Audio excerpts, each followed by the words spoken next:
नमस्कार दोस्तों, स्वागत है आपका वी पॉलिटिकल चैनल में। आज का हमारा टॉपिक है भारतीय संविधान की अनुसूचियाँ। ये बहुत ही इम्पॉर्टेंट टॉपिक है और हम इसे ट्रिक से याद करेंगे। बहुत ही इजी है, अगर आप एक बार भी पढ़ लेंगे तो आपको अच्छे से याद हो जाएगा।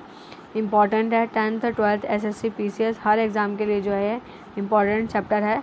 तो स्टार्ट करते हैं अपना चैप्टर भारतीय संविधान की अनुसूचियाँ, और बहुत ही आसान चैप्टर है। सबसे पहले भारतीय संविधान की अनुसूचियाँ।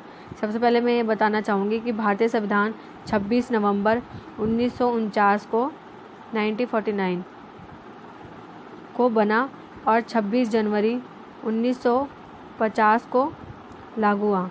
1949 को बना था और 2 महीने बाद जो है 1950 में ये लागू हुआ। उस टाइम इसमें 395 आर्टिकल, संविधान में 395 आर्टिकल, 22 भाग और 8 अनुसूचियाँ थी। 8 अनुसूचियाँ थी और आज भारतीय संविधान की टोटल 12 अनुसूचियाँ हैं और पहले कितनी थी? 8 अनुसूचियाँ थी। ठीक है, सबसे पहले हम डिस्कस करते हैं पहली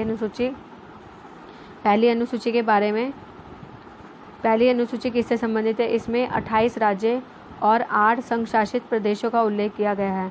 जो वर्तमान समय चल रहा है इसमें जो है 28 राज्य हैं इस टाइम और 8 संघ शासित प्रदेश हैं। अगर आपको संघ शासित प्रदेश नहीं है तो आप एक बार मैसेज कर दीजिए, मैं आपको इस पर वीडियो भी बना दूंगी। ठीक है, पहला जो है कोई भी कार्य हम करते हैं तो सबसे पहले क्या होता है, किसी भी राज्य की बात करते हैं तो उसमें सबसे पहले क्या ज़रूरी होता है? राज्य। इसलिए जो है पहली अनुसूची प्रथम जो है किससे संबंधित है? राज्य से संबंधित है। दूसरी अनुसूची विभिन्न पदाधिकारियों के वेतन। जब हमने राज्य गठित कर लिया तो उसमें विभिन्न पदाधिकारियों की नियुक्ति करेंगे, वेतन, भत्ते, पेंशन आदि का उल्लेख है। ठीक है, पहला जब हमने राज्य गठित कर लिया तो उसमें पदाधिकारी होंगे। दूसरे में तीसरी अनुसूची, अब पदाधिकारी अपने पद पर आ गए तो उन्हें शपथ ग्रहण के लिए भी कहा जाएगा ताकि वो शपथ ग्रहण करें, क्योंकि नहीं तो क्या होगा? भ्रष्टाचार फैलेगा। पहली अनुसूची राज्यों से संबंधित है। जब राज्य बन गए तो उसमें बहुत सारे पद भी प्राप्त होंगे, लोगों को पद प्राप्त करेंगे तो शपथ ग्रहण जो है ज़रूरी है ताकि भ्रष्टाचार ना फैलाया जाए और अच्छे से अपने कर्तव्य का निर्वाह करें। चौथी अनुसूची संबंधित है विभिन्न राज्यों और संघीय प्रदेश की। सबसे पहले क्या हुआ? एक राज्य गठित किया गया। ठीक है, राज्य और केंद्र शासित प्रदेशों का उल्लेख पहली अनुसूची। जब पहली अनुसूची में राज्य गठित किया गया तो उसके बाद जो है विभिन्न पदाधिकारियों की नियुक्ति, उसमें जो है वेतन भत्ते का उल्लेख किया गया। पदाधिकारियों के वेतन भत्ते का उल्लेख किया गया सेकंड में। ठीक है, फिर उसके बाद उन्हें जो है शपथ ग्रहण करवाया गया। शपथ ग्रहण कराने के बाद उन्हें कहाँ भेजा गया? राज्यसभा में भेजा गया। कहाँ भेजा गया? राज्यसभा में। तो वो राज्यसभा में अपना प्रतिनिधित्व करते हैं। ठीक है, पांचवी अनुसूची किससे रिलेटेड है? ये थोड़ा इससे अलग पॉइंट है।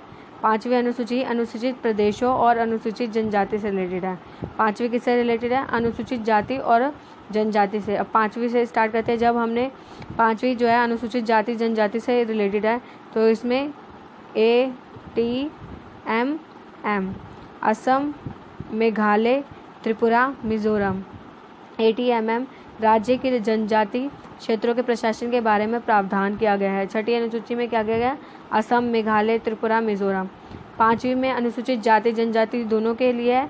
फिर छठी में मेन से असम, मेघालय, त्रिपुरा, मिजोरम पर ज़्यादा बल दिया गया है। सातवीं अनुसूची, अब जब इनको जो है अधिक इनके प्रशासन की बात की गई है तो अन्य राज्यों ने कहा हमें भी बंटवारा कर दिया जाए, तो केंद्र और राज्य के बीच शक्तियों के बंटवारे के बारे में सातवीं अनुसूची में कहा गया है।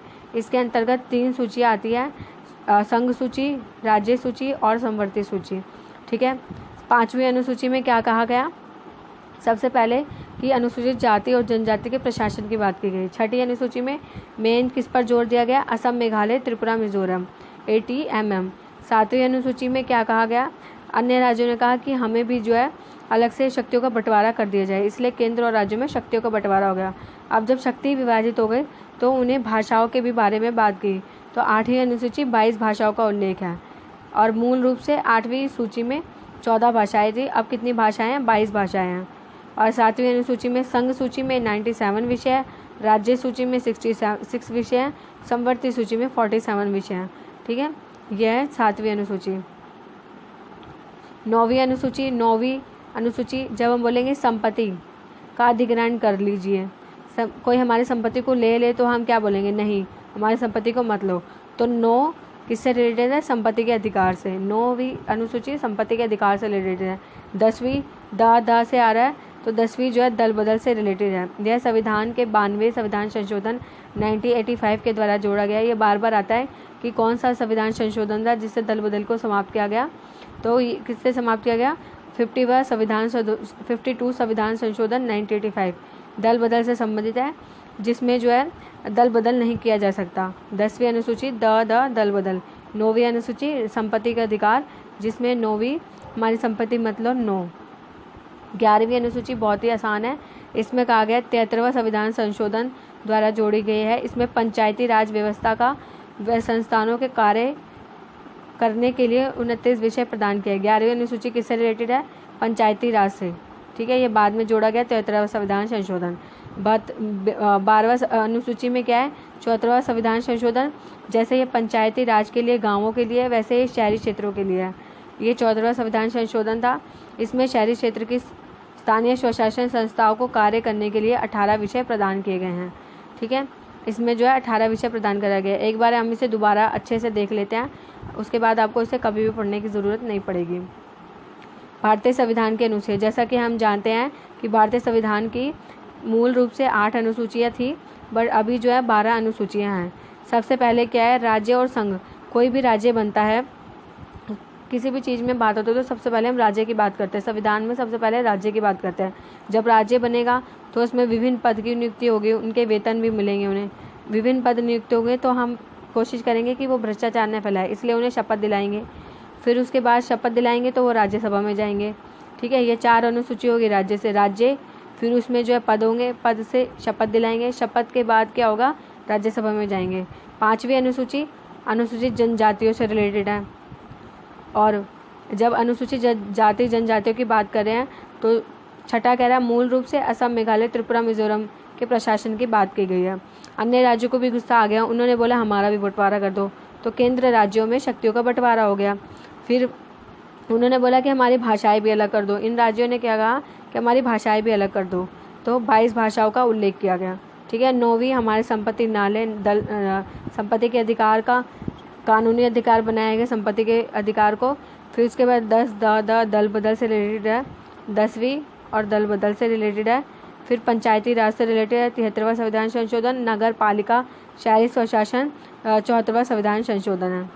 आशा करती हूँ कि आपको समझ आ गया होगा। 1-2 बार पढ़ेंगे तो आपको अच्छे से याद हो जाएगा और कभी भी नहीं भूलेंगे। और मैंने भी इसे ऐसे याद करा है। अगर आपको ये वीडियो अच्छी लगे तो लाइक, शेयर, सब्सक्राइब ज़रूर करें। Thank you for watching my video. Thank you so much.